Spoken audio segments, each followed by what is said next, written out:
yours whenever you want. Okay. Alright, so for those of you who don't know, my name is Akif. So I decided to do my project on linear regression in Python. I've always wanted to see how to do linear regression in Python. I know how to do it in R, so I was a bit curious to see how it goes about there. So the plan was to first find a problem, and then importing that data into Python.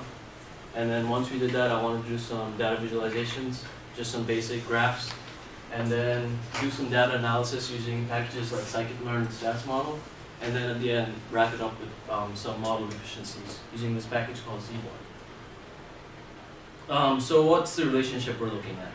So we're looking at how consumption is happening, how the relationship between consumption and temperature.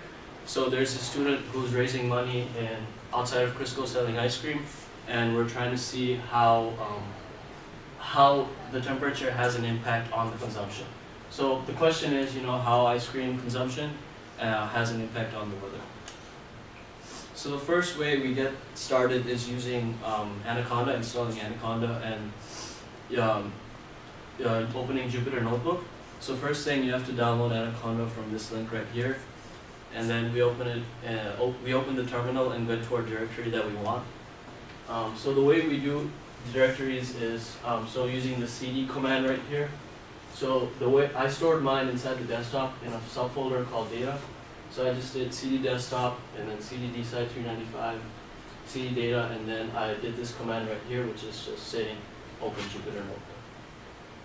And then once we have Jupyter Notebook up, the browser or whatever browser you have will open. And then basically you just press on the top right side, there's this Python 3 notebook.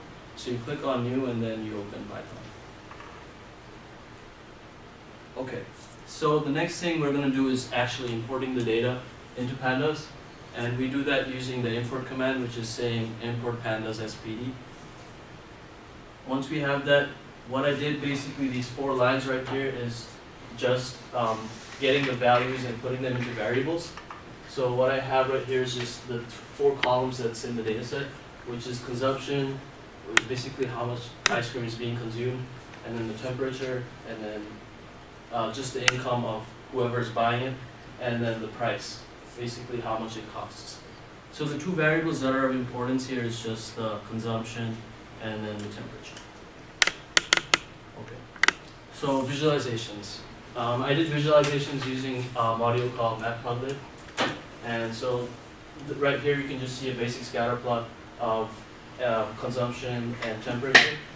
And over here is just PLT. So we import Matplotlib using import Matplotlib as PLT. And then we do PLT.xlabel, ylabel, and then title. Just the same way, just using that dot command, and then and there's a scatter, and then at the end, if you want to show the plot, you just press plt.show, and then it shows up. So you can see it's kind of linear, I guess. As consumption increases, you can see, like with higher temperatures, there's more consumption happening. So that was one thing I saw. Then these are just basic functions for linear regression I did. So there's not really a package in Python for linear regression, but there was one which was like the stats model.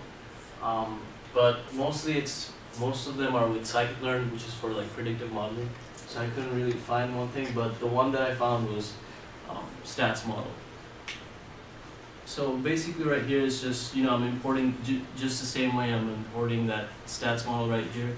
And then I added a y-intercept. And then I just fit the model using sm.ols. So the first variable is y in the model. And then you put consumption, which is x. And then I did .fit, which is just fitting the regression model. And then the second command I used was model summary. So what model summary does is just gives a basic output of what the model is. Just like, there's some important stuff in regression like R-square, and then the F-statistic, and then there's also right here we can see that there's the constant values, and there's the p-values for those if they're significant or not. And you can see that the p-values right here they're they're low, so it's saying that there is a significant relationship.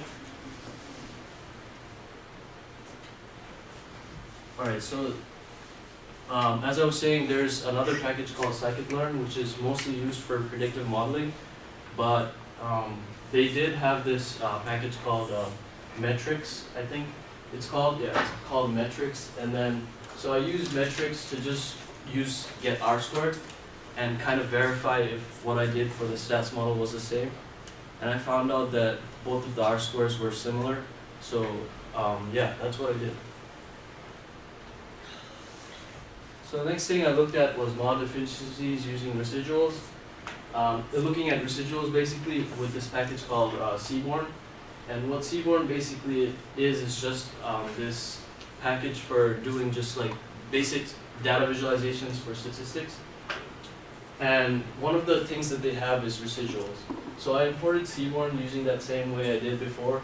And then I did SNS, which is basically this right here, just SNS.resid plot of the X values and then the Y values. So what this is just saying, you know, from data 1, look at the column of that has the column name consumption, and then it looks at the data value of temperature. And these are just, this is just the color, and it's just smoothing it.